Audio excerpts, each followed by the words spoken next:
Correct അവിടെ fix ആയിട്ട് നിൽക്കും. അത് അങ്ങോട്ടും ഇങ്ങോട്ടും അനങ്ങില്ല. നമ്മൾ വലിക്കുക ഇതാക്കുക ചെയ്യാണ്ട് അത് അങ്ങോട്ടും ഇങ്ങോട്ടും അനങ്ങില്ല. അതുകൊണ്ടാണ് നമ്മളിവിടെ റബ്ബർ ബാൻഡ് യൂസ് ചെയ്യുന്നത്. പിന്നെ ബൊക്കറ്റ് ചെയ്യുമ്പോൾ ഒന്നുകൂടെ വൃത്തി വരിക റബ്ബർ ബാൻഡ് യൂസ് ചെയ്യുമ്പോഴാണ്. വൃത്തിക്ക് വേണ്ടിയിട്ടാണ് നമ്മൾ മെയിനായിട്ട് റബ്ബർ ബാൻഡ് ഇവിടെ യൂസ് ചെയ്യുന്നത്. ഇപ്പോൾ നമ്മളെ ബാക്ക് സൈഡിലുള്ള കവറിങ് കഴിഞ്ഞിട്ടുണ്ട്.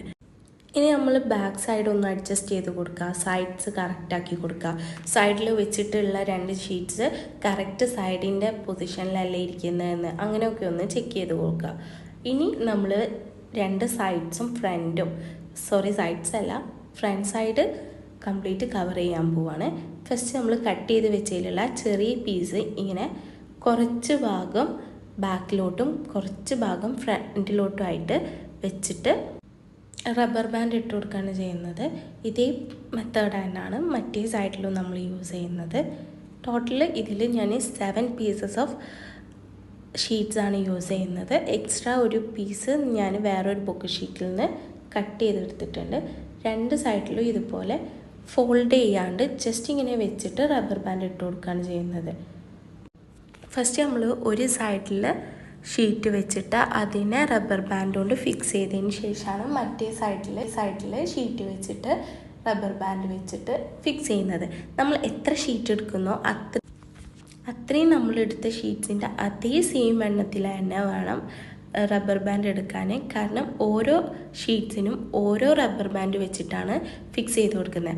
ഒന്നിൽ തന്നെ എല്ലാതും ഫിക്സ് ചെയ്തിട്ടുണ്ടെങ്കിൽ ലാസ്റ്റ് ടൈം അത് വെലിഞ്ഞ് പൊട്ടാനും ഒക്കെ നാശാവാനും എല്ലാത്തിനും നല്ല ചാൻസ് ഉണ്ട്. അതുകൊണ്ടാണ് 1 by 1 ആയിട്ട് ഓരോ ഷീറ്റിനും ഓരോ റബ്ബർ ബാൻഡ് എന്നുള്ള രീതിക്ക് നമ്മൾ ചെയ്യുന്നത്. ലാസ്റ്റ് ടൈമിൽ നമ്മൾ റിബൺ വെച്ചിട്ട് ഈ റബ്ബർ ബാൻഡ് നമ്മൾ കവർ ചെയ്യും.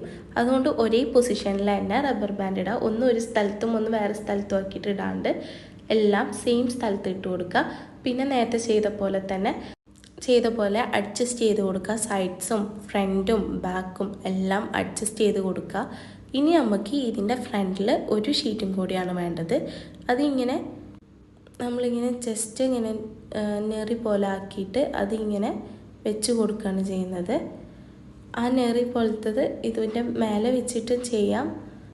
നെറി നല്ല പോലെ നമുക്ക് ഇഷ്ടമുള്ള പോലെ ഇങ്ങനെ നെറി അത് ഫ്രണ്ടിലത്തത് നിങ്ങൾക്ക് എങ്ങനെ വേണമെങ്കിലും ഇങ്ങനെ നെറിഞ്ഞിട്ടോ അല്ലെങ്കിൽ പ്ലെയിൻ ആയിട്ടോ അങ്ങനെ വെക്കാം. നെറിഞ്ഞിട്ടാണെങ്കിൽ ഒന്നുകൂടെ രസമാണ് ഉണ്ടാവുക.